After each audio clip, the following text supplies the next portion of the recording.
ऐसा कौन सा राज है सुंदरगढ़ में जो अभी तक मुझे पता नहीं चला? इस हवेली में आंसुओं का सैलाब आया हुआ है। किसके आंसुओं में कितना दर्द है पता ही नहीं चलता। आप इतनी केयर सबकी करते हैं या फिर मुझसे कोई हमदर्दी है?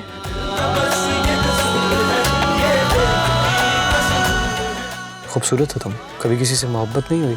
यूँ तो बहुत लोग मिलते हैं मगर कोई दिल में उतर जाता है और कोई दिल से उतर जाता है। असल बात आ ही गई ज़बान पे। अभी कैसी बात कर रही है? हाँ तो कैसी बातें करूं फिर? मेरी बेटी रोज जी रही है, रोज मर रही है, रात को सो नहीं पाती कि कहीं ख़ाबर उसकी जिंदगी बर्बाद करने के लिए फिर से ना आ जाए। यहाँ किसी को परवाह ही नहीं है, किसी को फिक्र ही नहीं है। तुम्हारा बेटा और तुम्हारी बीवी तुम्हारी छत के नीचे हैं, एक अदद बहू भी मिल गई। तुम अपनी फैमिली के साथ एंजॉय करना चाहते हो, हम लोग तो खामखा में ही तुम्हारे सर पर सवार हैं। अभी प्लीज ऐसे मत कहें, आप जानती हैं कि आप मेरे लिए क्या है। तो फिर साबित करो, क्योंकि मुझे भी अपने बच्चों के लिए वैसी ही खुशी चाहिए, वैसी ही जिंदगी चाहिए जैसी ज़ावियार जी रहा है। उससे कम पर बात नहीं बनेगी।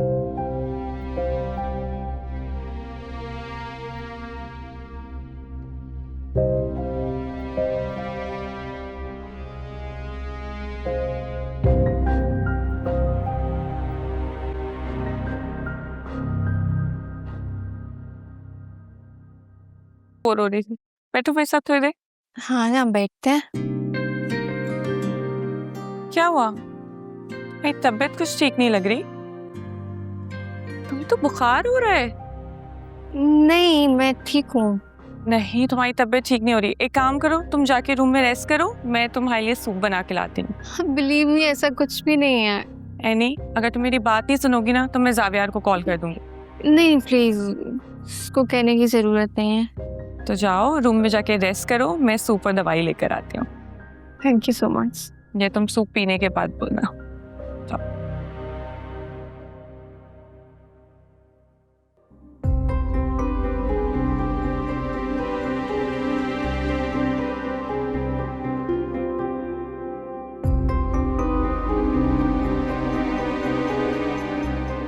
कहा था मुझे मजबूर ना करो कि मैं वो काम करूं जो मैं करना नहीं चाहती, लेकिन तुमने भी साबित कर दिया है कि तुम कितनी ढीठ हो।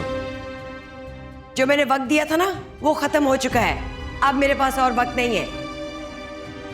अम्मी क्यों कर रही है ये जुल्म? तुमने खबरदार जो मेरे सामने जबान चलाई या इसकी वकालत की। ये मेरा घर है और यहाँ वही होगा जो मैं चाहूंगी, समझ आई तुम्हें? मगर अम्मी, तुमने बस किचन पर नजर रखनी है कि बाहर का कोई आदमी अंदर ना आए। बाबा, मैंने आपसे वादा किया था, कुछ भी हो जाए, चाहे मुझे सड़क पर खड़े होकर ही काम क्यों ना करना पड़े, मैं हिम्मत नहीं हारूंगी। और मैं आज भी इस वादे पर कायम हूं। हाँ, अगर थक गई तो सहारे के लिए आवाज लगा दूंगी और आपका दामाद पलक झपकने से पहले ही वहां आ जाएगा। ऐसा है मेरा ज़ाविया।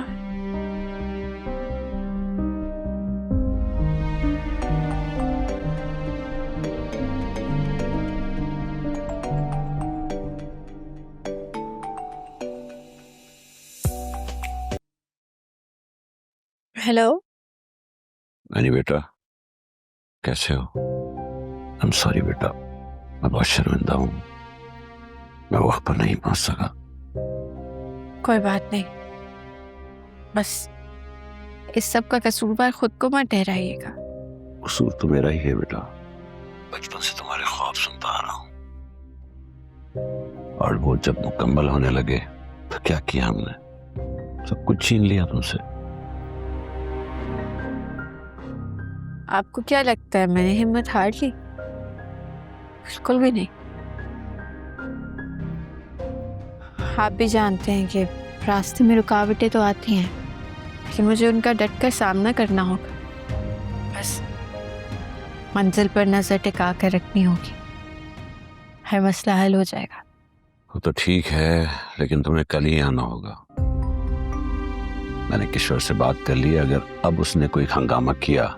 नहीं पप्पा जान, इसकी जरूरत नहीं है। अब बस मैं भी यही चाहती हूँ कि मैं किचन अलग ही कर लूँ।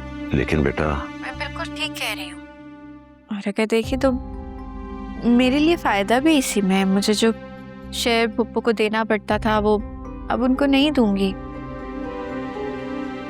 चलो ठीक है बेटा, जैसे तुम्हारी मर्जी, लेकिन चक्कर लगाती रहना, ऐसा ना हो कि तुम आना ही छोड़ दो।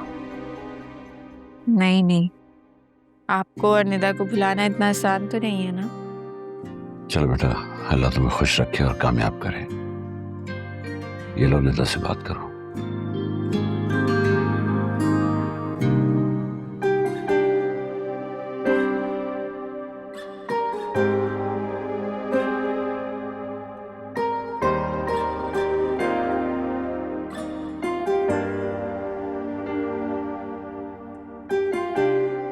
तैयबा, मेहरीन कहाँ है?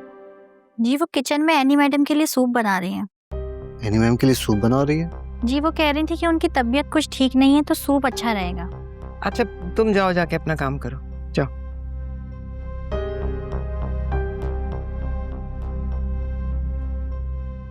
तो क्या बात हुई जावियार से?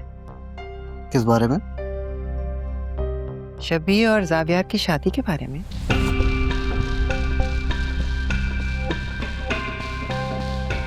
भाभी, मैं जानता हूँ कि मैंने आपको ज़बान दी थी, लेकिन ये सही वक्त नहीं है। बिलीव मी, अगर जावियार से इस वक्त मैंने ज़रा सा भी तस्करा किया इस बात का, तो वो एनी को लेकर इस्लामाबाद चला जाएगा। ये तो वो किसी भी वक्त कर सकता है, और हम सारी जिंदगी डरते रहेंगे कि कहीं वो जाने की धमकी ना दे दे। मैं जानती हूँ ये तुम एनी के लिए कर रहे हो। ऐसी बात नहीं है भाभी, मैं सही मौका देख के बात करूंगा, लेकिन शबी की इद्दत भी पूरी हो लेने दें। तब तक एनी और जावियार का रिश्ता किस तरफ जा रहा है हम ये भी देख लेंगे। मेरी नबी अभी इस घर में आई है, जावियार ने बहुत मुश्किल से उसको एक्सेप्ट किया। अगर शबी वाली बात भी कर दूंगा तो समझ गई, असल बात आ ही गई जबान पे। ये अभी कैसी बात कर रही है? हाँ तो कैसी बातें करूं फिर? मेरी बेटी रोज जी रही है, रोज मर रही है, रात को सो नहीं पाती कि कहीं खाबर उसकी जिंदगी बर्बाद करने के लिए फिर से ना आ जाए। यहाँ किसी को परवाह ही नहीं है, किसी को फिक्र ही नहीं है। तुम्हारा बेटा और तुम्हारी बीवी तुम्हारी छत के नीचे हैं, एक अदद बहू भी मिल गई। तुम अपनी फैमिली के साथ एंजॉय करना चाहते हो, हम लोग तो खामखा में ही तुम्हारे सर पर सवार हैं। अभी प्लीज ऐसे मत कहें, आप जानती हैं कि आप मेरे लिए क्या है। तो फिर साबित करो, क्योंकि मुझे भी अपने बच्चों के लिए वैसी ही खुशी चाहिए, वैसी ही जिंदगी चाहिए जैसी जावियार जी रहा है। उससे कम पर बात नहीं बनेगी।